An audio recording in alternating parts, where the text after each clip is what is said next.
All right, Will Brinson, senior NFL writer, CBSSports.com, Pick Six podcast moderator.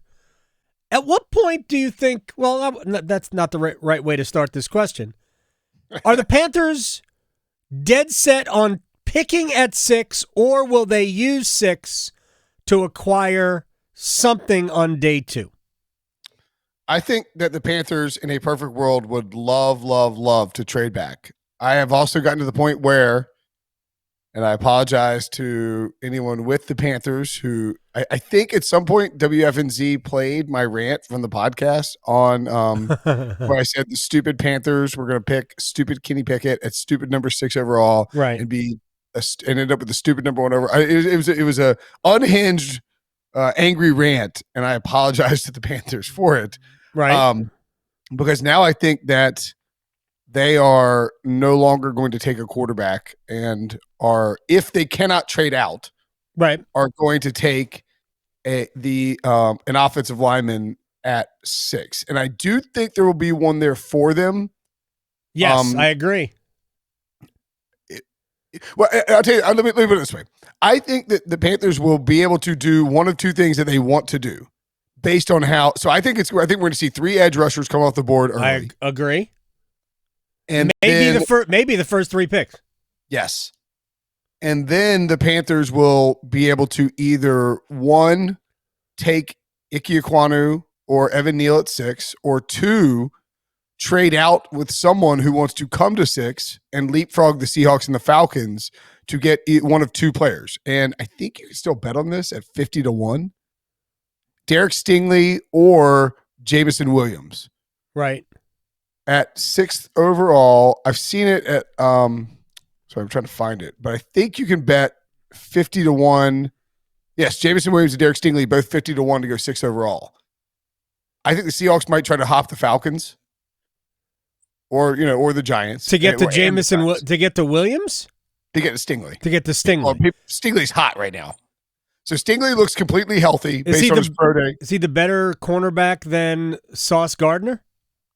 Derek Stingley in 2019 is like a top 10 all-time cornerback prospect. Okay. The film he put out there in 2019. Now you're on a championship team.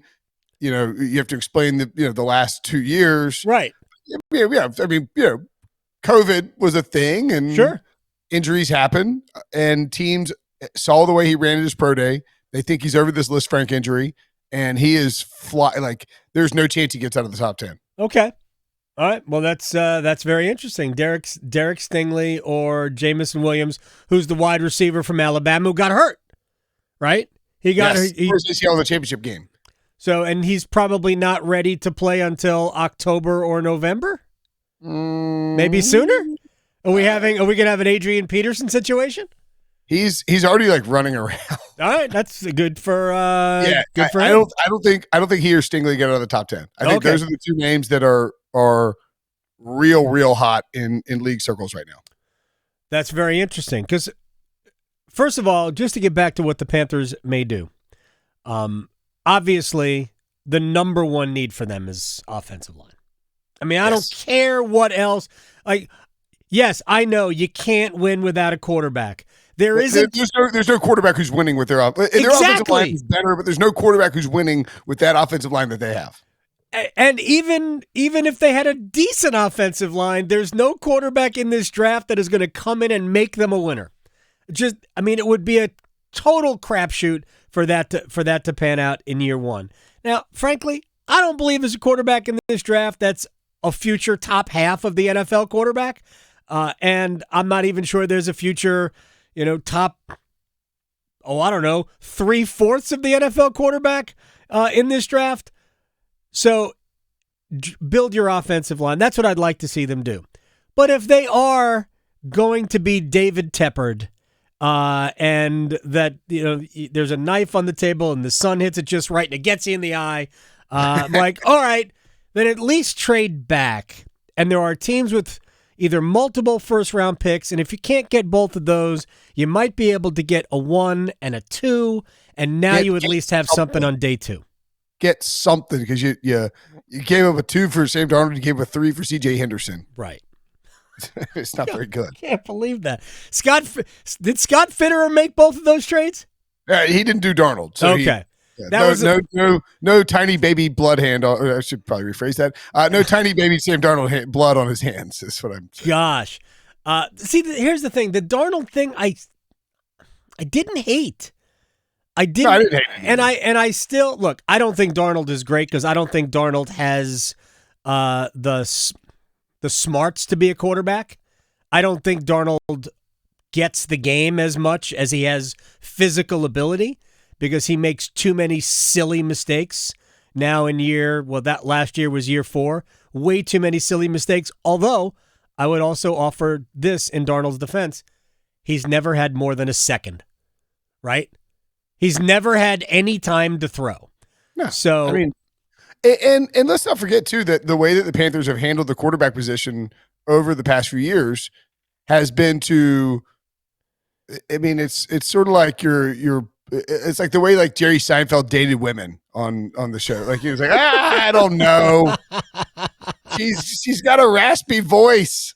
How can I be with someone? Or her laugh's bad. Like, how can I be with someone who's got a bad laugh? And it's like, all right, okay. I mean, that's fantastic. Just date somebody for like 3 weeks. You're like, I just can't do this anymore. She puts cream in her coffee. George, how can I date somebody who puts cream in her coffee? Right. She likes cinnamon raisin bagels with strawberry cream cheese. I can't do that. It's like strawberry. Exactly. I can't do that. It's like that you give Teddy Bridgewater all this money and you give him essentially like 2 months. And then you're like, all right, this just isn't working. And then Sam Darnold, you trade for him and he wins 3 games and there's this brief moment where you think he might be the one, and then yada, yada, yada, 2 months later, he's out. You can't yada, yada, yada the draft, Will Brinson. You're not allowed to do that. Yada, yada, Sam Darnold. I'll tell you that much. Best offensive lineman, is it Kwanu or is it Evan Neal? I mean, I think it's Icky. I'm obviously biased, but right. One, I feel very confident that – so Icky's biggest weakness, and he would tell you this, is his pass protection. Right. And when I say weakness, I don't mean like he's necessarily bad at it. It's just not like he is a 99 percentile run blocker. He will step in to be one of the best run blockers in football from day one. He is clean as a whistle off the field. Like that kid is as good as it comes from a prospect perspective. And so he just has to clean up his pass pro. I mean, he'll work on it. And that's what becoming a professional is about. He will work on it. He will get better on it. And it won't be a problem once he gets to the pros. All right, final thing, and we have 20 seconds. Is Kyle Hamilton that good a prospect? Yes, but he plays that. Right, he plays safety. Yeah, he plays a position that's not as important. His ceiling is probably 8, and his floor is probably 11. I think he just goes either to the Falcons or to the Washington football team. Will Brinson, Masters champion. Appreciate your time, sir. We'll do it again next week. That's very true. You look fantastic. Thank you so much. Good to see you, man. Will Brinson, senior NFL writer, CBSSports.com.